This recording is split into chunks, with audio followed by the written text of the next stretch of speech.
Bienvenue sur Africa 24 pour cette nouvelle édition de l'Africa Tonight. Voici les titres de l'actualité. Annulation du retrait de droit de grève au Bénin. La Cour constitutionnelle nationale a jugé la mesure visant à retirer le droit de grève à certains agents de l'État non conformes à la Constitution. Le Cameroun inaugure une plateforme de diagnostic médical à Douala.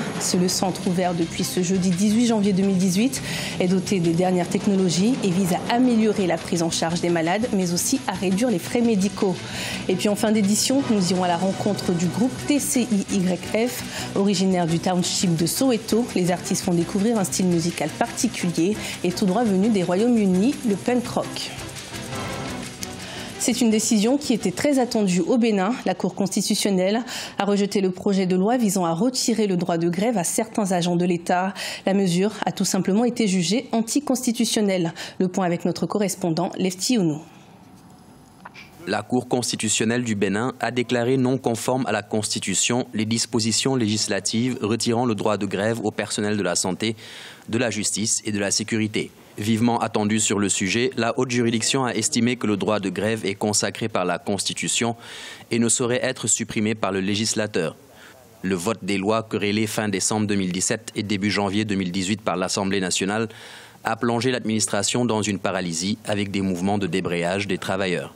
C'est un immense service que la Cour constitutionnelle de notre pays a rendu à notre pays, à notre démocratie, parce que la démocratie avait commencé déjà par être mise entre parenthèses. Je crois que la haute juridiction, en demandant aux députés de revoir leur copie, n'a fait que faire respecter la Constitution du Bénin, qui avait déjà consacré le pouvoir social comme étant un pouvoir essentiel. Les gens ont tendance à oublier que la démocratie, tout le système démocratique que nous avons là, est le produit de l'exercice intégral du droit de grève. Ça, il faut le leur rappeler. La Cour constitutionnelle précise que le droit de grève n'est pas absolu et que le législateur peut y apporter des limites à travers une loi. Par cette nouvelle décision, la haute juridiction rejoint une décision de 2006 qui estimait que le législateur ne pouvait priver les agents de l'État du droit à la grève. Ils doivent réviser, ils doivent faire encadrer la loi sur la grève et essayer d'y inclure les magistrats. Peut-être saisiront-ils l'occasion pour revoir la loi en ce qui concerne les douaniers et encadrer aussi leur droit de grève.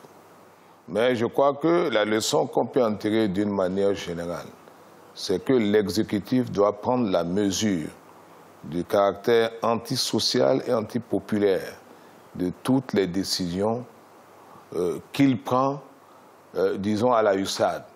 Le bras de fer entre le gouvernement et les responsables des centrales et confédérations syndicales se poursuit malgré la décision de la Cour constitutionnelle.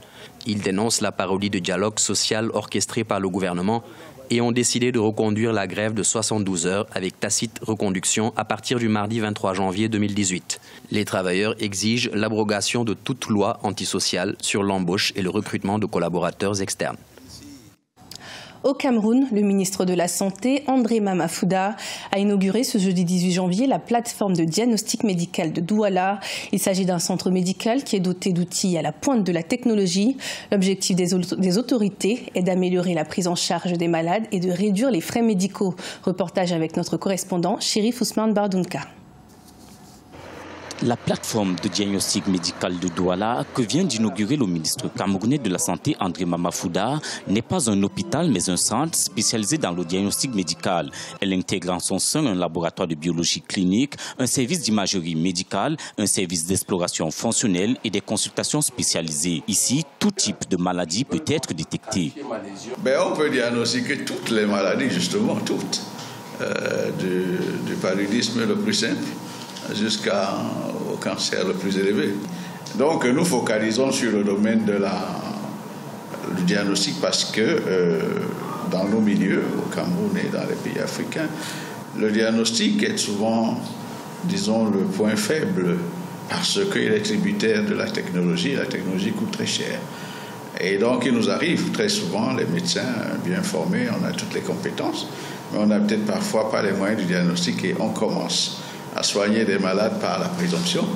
Avec sa double vocation sanitaire et universitaire, la plateforme permettra de poser un diagnostic efficient afin d'améliorer la prise en charge des malades et réduire le coût de la maladie. Elle servira également de support à l'enseignement, notamment au cursus d'ingénierie biomédicale, afin de contribuer à l'avancement de la recherche dans le domaine de la santé. Cette structure s'inscrit donc en droite ligne de la mise en œuvre de la professionnalisation des enseignements prescrite par le chef de l'État, son Excellence Paul Biya, en vue de l'éclosion d'un enseignement supérieur en phase avec les besoins réels de l'environnement socio-économique. Cette infrastructure dispose d'équipements de pointe pour la promotion de la santé et la prévention de la maladie.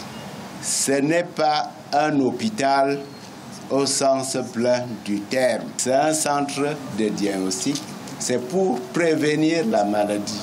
Dotée d'un plateau technique performant et d'une technologie de pointe, la plateforme de diagnostic médical de Douala veut contribuer à limiter les évacuations sanitaires vers l'étranger. Elle se veut être un pôle d'excellence en matière de diagnostic médical et de formation d'ingénieurs biomédicaux au Cameroun et dans la sous-région Afrique centrale. Les violences de genre omniprésentes en milieu scolaire en Afrique et au Sénégal. D'après les chiffres officiels du Bureau régional multisectoriel de l'UNESCO, il serait 60 millions de filles et 29 millions de garçons victimes d'abus sexuels sur le chemin ou dans l'enceinte de l'école chaque année. Des chiffres alarmants puisque ces agressions ont souvent des conséquences physiques et psychologiques sur les victimes. Face à cette situation, le Bureau régional multisectoriel de l'UNESCO à Dakar ambitionne d'instaurer des mesures concrètes pour lutter contre ce fléau. L'objectif est d'inciter les victimes à se manifester sans crainte de représailles. Nous recevons pour en discuter M. Serine Baïtiam, ministre de l'Éducation nationale du Sénégal. Bonjour Monsieur le ministre. Bonjour et bonjour à tous les téléspectateurs d'Africa 24. Et merci d'avoir accepté notre invitation.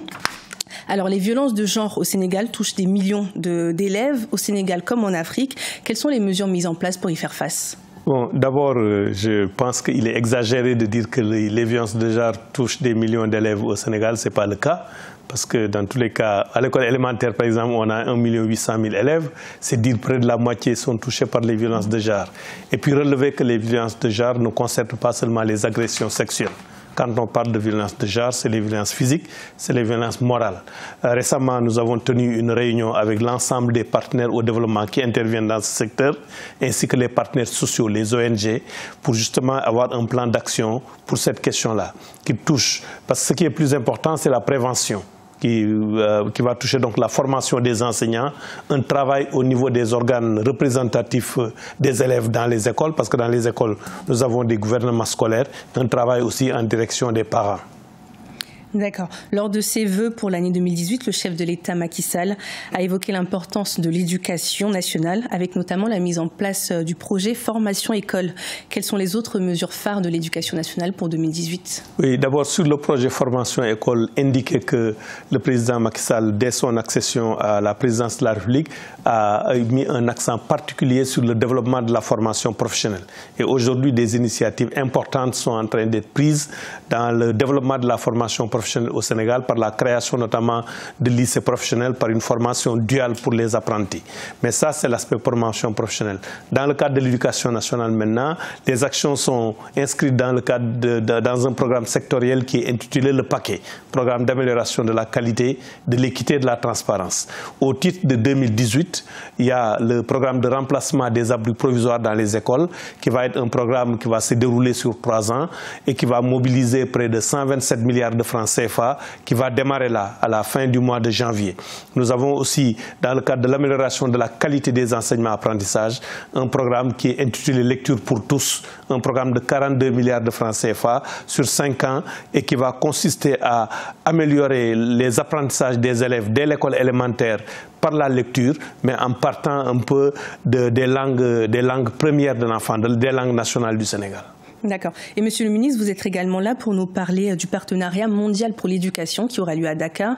Qu'est-ce que vous pouvez nous dire assez rapidement sur cet événement? Bon, d'abord, indiquer que le partenariat mondial pour l'éducation est le seul fonds mondial exclusivement dédié au financement de l'éducation. C'est la première conférence de reconstitution des fonds de ce partenariat mondial a eu lieu à Copenhague. La deuxième conférence a eu lieu en 2014 à Bruxelles. Et c'est la première fois que cette conférence de reconstitution des fonds se tient en Afrique. Et cette conférence, la particularité, c'est que ça est coparrainé par les présidents de la République française et le président du Sénégal, en l'occurrence le président Emmanuel Macron et le président Macky Sall, qui ont annoncé donc cette conférence au mois de septembre dernier en marge de l'Assemblée générale des Nations Unies. Et c'est une conférence qui permettra donc, qui vise à mobiliser 3 milliards 100 millions de dollars des pays donateurs et à amener les pays en développement partenaires qui bénéficient de ces fonds de s'engager à consacrer au minimum 20% de leur budget à l'éducation. Et au cours de cette conférence, où sont attendus près de 1000 participants, on a déjà la confirmation de près de 10 chefs d'État et de gouvernement, sinon plus, qui vont venir, de 50 ministres de l'éducation nationale des pays en développement partenaires et d'un certain nombre de ministres des pays donateurs, sans compter maintenant les directeurs des agences multilatérales qui seront aussi présents. D'accord. Merci, Monsieur le ministre, d'avoir répondu à nos questions. Je rappelle donc que vous êtes le ministre de l'Éducation nationale du Sénégal. Dans le township de Soweto, la musique détient un véritable pouvoir politique. À travers sa musique, le groupe TCIYF fait découvrir à la jeunesse sud-africaine une contre-culture punk rock venue du Royaume-Uni, découverte avec Ashley Duprat. Leur musique est rapide, entraînante, bruyante et prend à contre-courant la scène musicale sud-africaine, dominée par le hip-hop et l'afro-house. Le groupe TCIYF est né en 2011 de la rencontre entre Poulenc, Jazz Sandile et Tula, tous membres de la Skate Society Soweto, un groupe de skateurs. On a fondé le groupe grâce au skate. On aime faire du skate, rouler rapidement et dangereusement. Il fallait un son qui accompagne ça. Et c'est comme ça qu'on est passé du skate au punk rock.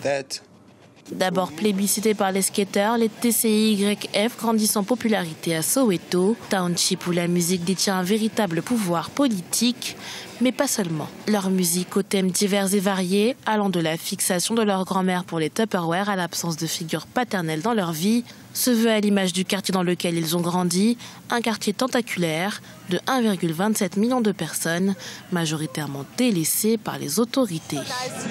C'est tellement agréable d'entendre du punk rock ici, à plus forte raison que ces artistes sont de mon quartier, de Soweto. La singularité des TCIYF leur a permis de faire partie de la programmation du festival Afropunk qui s'est produit à Johannesburg, un festival qui se veut être la célébration du Black Empowerment, de l'expression de soi et de la diversité culturelle, où les TCIYF étaient par ailleurs le seul groupe noir à se produire sur scène. Du sport à présent, avec le championnat d'Afrique des Nations de football qui se déroule au Maroc depuis le 12 janvier et jusqu'au 4 février 2018.